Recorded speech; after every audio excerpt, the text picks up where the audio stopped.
आपण कार्यक्रमाच्या शेवटच्या भागात आलोय, त्याच्यामुळे काही ज्या मुलींना तिथे त्यांची मतं मांडायची, तुझं काय म्हणणं आहे या युतीकडे, तू कशी बघतेस? कारण महिलांचा सहभाग सुद्धा वाढत आहे, त्यामुळे तरुण मुलींचं काय म्हणणं आहे ते जाणून घ्यायचं आहे मला. रिपब्लिकन पार्टीचे जे अध्यक्ष आहेत आठवले साहेब, सेना भाजप सोबत जी त्यांनी युती केलेली आहे, शिवशक्ती आणि भीमशक्ती, ही एका नव्या परिवर्तनाची नांदी आहे. बरोबर?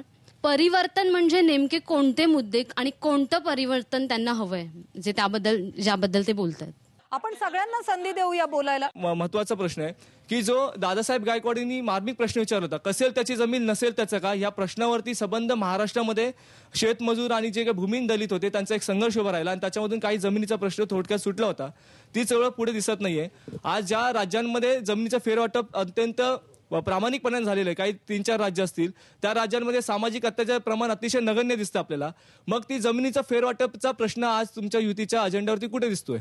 या निमित्ताने चर्चा झालेली आहे. मला एक गोष्ट सांगा की ज्या वंचित समूहांचा तुम्ही प्रश्न मांडले, त्याच्यात भूमिहीन शेतकऱ्यांच्या पासून ते असंघटित कामगारांच्या पर्यंत, निश्चितपणे आपल्या समोर जे आहे ते आर्थिक आणि सामाजिक परिवर्तन, या परिवर्तनाच्या भूमिकेवरती काँग्रेस बरोबर जाताना त्यांनी देखील तेवढ्या गप्पा मारलेल्या आहेत. यांना माने साहेबांना चांगला अनुभव आहे, पण प्रत्यक्ष अनुभव ज्या वेळेला आम्हाला आला, तो अनुभव अतिशय विषण्ण करणारा असल्यामुळं हा निर्णय आम्हाला घ्यावा लागला. सत्तेमधल्या वाट्याबाबतचा जो एक मुद्दा कोणीतरी उपस्थित केला, मी आज पुन्हा एकदा सांगतो की आंबेडकरी राजकीय चळवळीचा जो ध्यास आहे, तो सत्तेमधला सहभाग निश्चित आहे. केवळ आम्हा एक दोघांना मंत्री होण्याच्या दृष्टीनं नाही, आम्हाला त्या सत्तेतल्या निर्णय प्रक्रियेमध्ये, आम्हाला त्या सत्तेच्या वाट्याच्या प्रक्रियेमध्ये पद, प्रतिष्ठा आणि संपत्ती याच्या वाट्यामध्ये, याच्यामधला आमचा वाटा पाहिजे, या भूमिकेतून आम्ही राजकारणाकडे बघत आहोत. सत्तेतला वाटा मिळवणार आहात मातेकर, पण माने एक मिनिट, मानेंना काहीतरी आक्षेप आहे, ते सतत सांगतायत अजूनही या देशातल्या लक्षावधी लोकांना पाय ठेवायला जागा नाही. म्हणजे अन्न, वस्त्र, निवारा, आरोग्य, शिक्षण या मूलभूत गरजा आहेत. आणि घटनेमध्ये ज्यांना घटनाच मान्य नाही त्यांच्यासोबत तुम्ही निघालेला आहात. म्हणजे धोक्याची गोष्ट ती आहे. आपण हे पाहतो आहोत की एका बाजूला घटनेची एक मिनिट माझं तुम्ही नंतर मांडा ना, काय घटना मान्य नाही सांगा बघू. नाही घटना मान्य नाही असं जेव्हा तुम्ही म्हणता तेव्हा कुठली आम्ही घटना ठोकरली ते सांगा ना आम्हाला. तुम्ही ऐका तर नंतर मांडा ना. ही पद्धतच नाही. मगापासून जे हेणवणं चाललंय मला सांगा, जातीवादी काय म्हणू दे, सांगतो ना. हे बरोबर नाही ना.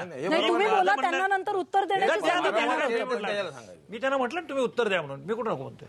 माझा प्रश्न असा आहे की ज्या बीजेपीच्या बरोबर, ज्या आरएसएसच्या बरोबर ते चाललेत, त्यांना या देशातली घटना मान्य नाही. अगदी काल परवा अण्णा हजारेंपासून बाहेर, पार्लमेंटच्या बाहेर ज्या शक्ती उभ्या राहत आहेत, या सर्व शक्तींना आरएसएसचा पाठिंबा आहे. तुमचा आरएसएसच्या बरोबरचा मैत्री आहे की नाही? कित्येक वर्षात त्यांचा घटनेला विरोध आहे, घटनेचा रिव्ह्यू करण्याचा सुद्धा त्यांनी प्रयत्न केला. एक मूलभूत अधिकारांच्या संबंधी मी बोलत होतो की जे मूलभूत अधिकार नागरिकांना मिळायला पाहिजेत ते 60 वर्षामध्ये मूलभूत अधिकार मिळालेले नाहीत. मुलं शिकलेली आहेत, काम नाही, त्याचा जगण्याचा अधिकार आहे, परंतु राईट टू वर्क हा तुम्ही कॉन्स्टिट्यूशनल केला नाही. बाबासाहेबांनी आग्रह धरलेला होता. काय तुम्ही शिवसेनेच्या बरोबर अग्रीमेंट करताना बोलणार आहात की राईट टू अग्रीमेंट, आम्हाला राईट टू वर्क मिळालं पाहिजे? तुम्ही करणार आहात काय की राईट टू रिझर्वेशन, जसं आम्हाला राईट टू रिझर्वेशन पाहिजे, सरकारच्या विरोधी कलेक्टरच्या अजेंडा जाहीर केला पाहिजे पारदर्शकपणे, हा तुमचा मुद्दा आहे लक्ष्मण माने.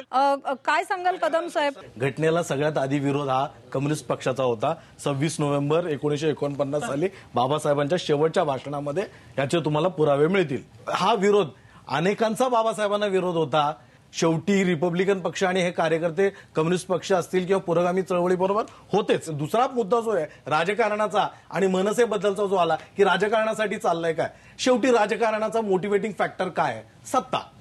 हे सगळ्या तरुणांनी, आपण सगळ्यांनी ऍक्सेप्ट केलं पाहिजे. आणि अनादिकालापासून आलंय, हे आजच होतंय असं नाही की राजकारणाचा मोटिवेटिंग फॅक्टर, मोटिवेशन काय आहे तर ती सत्ता आहे. आणि ती सत्ता खालपासून वरपर्यंत, शिवसेना असेल, काँग्रेस असेल, राष्ट्रवादी असेल, बीजेपी असेल, मग रिपब्लिकन पक्षानेच का मागे राहावं?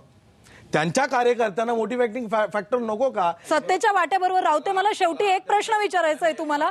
येणाऱ्या निवडणुका आहेत आणि राजकीय तडजोड आहे, हे मान्य का करत नाहीत? हा सगळ्यांच्या मनातला प्रश्न आहे. मला अत्यंत नम्रपणाने आदरणीय आमचे लक्ष्मण माने सांगायचंय की ज्या दिवशी आदरणीय शिवसेना प्रमुखांनी जाहीर शिवतीर्थावर भाषणात सांगितलं की तुम्ही कोर्टामध्ये शपथ घेताना धर्मग्रंथ का आणता, घटना ठेवा आणि घटनेवर हात ठेवून ठेवा, हे शिवसेना प्रमुखांनी सांगितलं.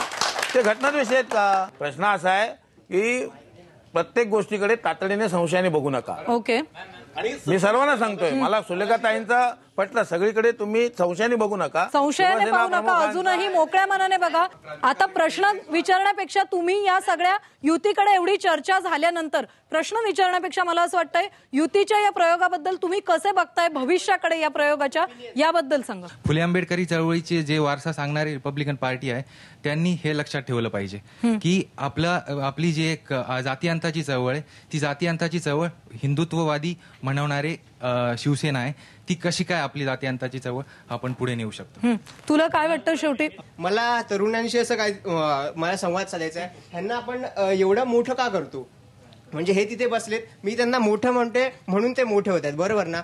आपण आज जेव्हा निवडणुका येतात तेव्हा मी दलित म्हणून रिपाईच्या ह्याला आपण वोट करतो, आणि एकीकडे आपण म्हणतो की डॉक्टर बाबासाहेब आंबेडकरांनी सांगितलं हे कास्टिझम संपलं पाहिजे, बरोबर? जोपर्यंत आपण या दलितपणाची घातलेली चौकट, एखादा पक्ष म्हणतो म्हणून मी दलित, हे मी का स्वीकारतो? मी दलित नाही, मी दलित हे सांगितलं जाते ना, त्या दलितपणाच्या बाहेर जावं लागेल, आणि क्रांती तोच करतो जो त्या समाजाचा भाग नसतो. आणि आपण जर इलेक्शनच्या वेळी असा विचार केला सगळेच नेते भ्रष्ट आहेत, त्यातल्या त्यात कमी भ्रष्ट कोण, ह्याला मी मत दिलं पाहिजे आणि नेत्यांना त्यांची जागा दाखवली पाहिजे. मतदारांनी तरुण जागरूक व्हावं आणि या सगळ्या युतीच्या प्रयोगाकडे बघावं. दलितांच्या नावाने राजकारण खूप पक्ष करतायत, खूप नेते करतायत, पण आपला खरा नेता कोण आहे आणि सामाजिक न्याय विकास कोण साधणार आहे याची जाण ठेवण्यासाठी तरुण मतदारांनी सुद्धा जागरूक झालं पाहिजे असं म्हणत या युतीचं स्वागत सुद्धा केलेलं आहे. पण खूप सारे प्रश्न आठवलेंसमोर या नव्या युतीसमोर ठेवलेले आहेत. या क्ष किरण कार्यक्रमामध्ये इथेच थांबूया. पहा फक्त IBN लोकमत.